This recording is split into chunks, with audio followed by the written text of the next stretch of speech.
গরম পড়তেই মনে পড়ে যায় মায়ের হাতের সেই পুরোনো দিনের রান্না, টাটকা পটল আর ভাজা মুগ ডাল দিয়ে বানানো সেই ঘরোয়া নিরামিষ পদ, যার গন্ধেই ভাতের থালা খালি হয়ে যায়। কম মশলা কিন্তু স্বাদে ভরপুর, একেবারে খাঁটি বাঙালি ঐতিহ্য।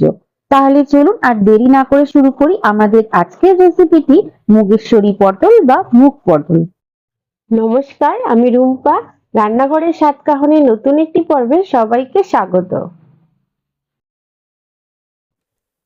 মুগ পটল বা মুগেশ্বরী পটল তৈরি করার জন্য আমি এখানে পটল কেটে নিয়েছি। আর পটলগুলো খোসা ছাড়িয়ে আমি এক একটা পটলকে দুটো করে টুকরো করে কেটে নিয়েছি।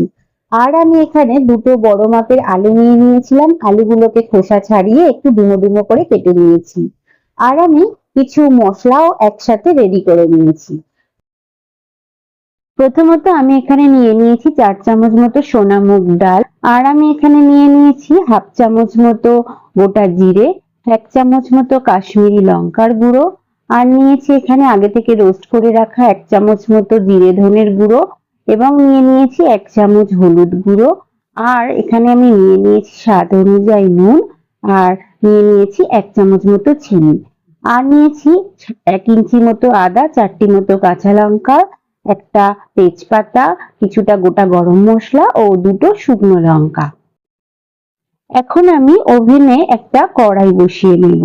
তারপর কড়াইটা একটু ভালোভাবে গরম হয়ে গেলে আমি এখানে 5 চামচ মতো সর্ষের তেল দিয়ে দিয়েছি। তেলটাও একটু হালকা গরম হলে আমি এখানে কেটে রাখা পটলগুলোকে দিয়ে, পটলের মধ্যে সামান্য একটু নুন ও সামান্য একটু হলুদ দিয়ে পটলগুলোকে একটু এদিক ওদিক করে নাড়িয়ে একটু পটলগুলোকে হালকা ভেজে নেব। আর সমস্ত রান্নার ক্ষেত্রে যদি আমরা একটু হালকা ভেজে রান্না করি তাহলে তরকারির স্বাদ কিন্তু অনেকটাই বেড়ে যায়। দেখুন আমার কিন্তু কথা বলতে বলতে পটলগুলো কিন্তু সুন্দর ভাজা হয়ে গেছে। এখন একটা পাত্রের মধ্যে পটলগুলোকে তুলে নিলাম। তারপর কড়াইতে যে তেল অবশিষ্ট ছিল ওই তেলের মধ্যেই আমি এখানে দিয়ে দিয়েছি কেটে রাখা আলুগুলো। আলুগুলোকে দিয়ে একটু নাড়িয়ে এদিক ওদিক করে নাড়িয়ে নিয়েছি। আর তারপর সামান্য একটু নুন ও সামান্য একটু হলুদ দিয়ে আবারও একটু নাড়িয়ে আলুগুলোকে একটু হালকা করে ভেজে আমরা তুলে নেব। আলুগুলোর রং যখন একটু হালকা সোনালী রং ধারণ করবে তখনই আমরা আলুগুলোকে একটা পাত্রের মধ্যে তুলে নেব। এখন কড়াইতে আমি আরো 2 থেকে 3 চামচ মতো সর্ষের তেল দিয়ে দিয়েছি। তারপর তেলটা একটু হালকা গরম হলে একটা তেজপাতা, দুটো শুকনো লঙ্কা, কিছুটা গোটা গরম মশলা ও হাফ চামচ মতো গোটা জিরে ফোড়ন দিয়ে ফোড়নটাকে একটু এদিক ওদিক করে নাড়িয়ে নিয়েছি। তারপর যে 1 ইঞ্চি মতো আদা নিয়েছিলাম সেটাকে আমি একটু গ্রেট করে নিয়েছিলাম। তারপর গ্রেট করা আদাটাকে দিয়ে খুব ভালো করে একটু আমি এদিক ওদিক করে নাড়িয়ে কষিয়ে নিয়েছি।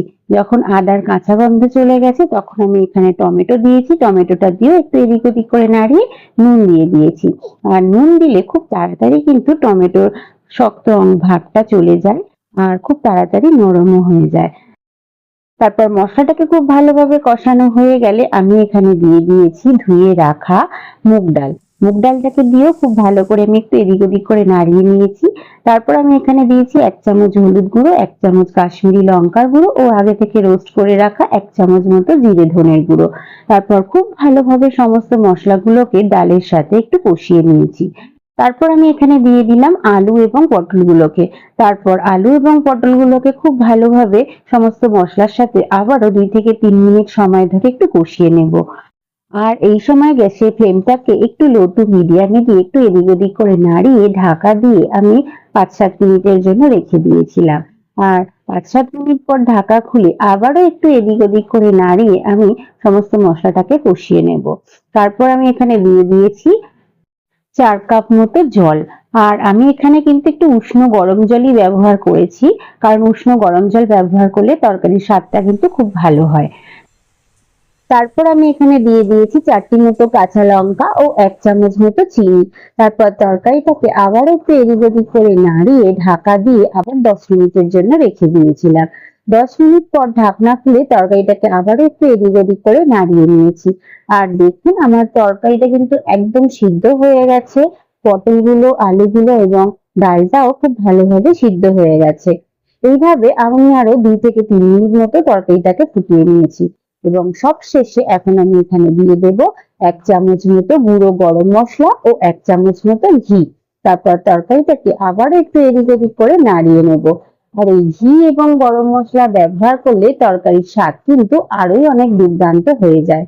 আপনারা দেখতে পেলেন আমাদের মুগ পটল বা মুগেশ্বরী পটল কত কম সময় এবং কয়েকটি ঘরোয়া উপকরণ দিয়েই তৈরি করা যায়। আর এই নিরামিষ রেসিপিটি গরম ভাতের সাথে কিংবা রুটি পরোটার সাথে খেতে কিন্তু অসাধারণ লাগে।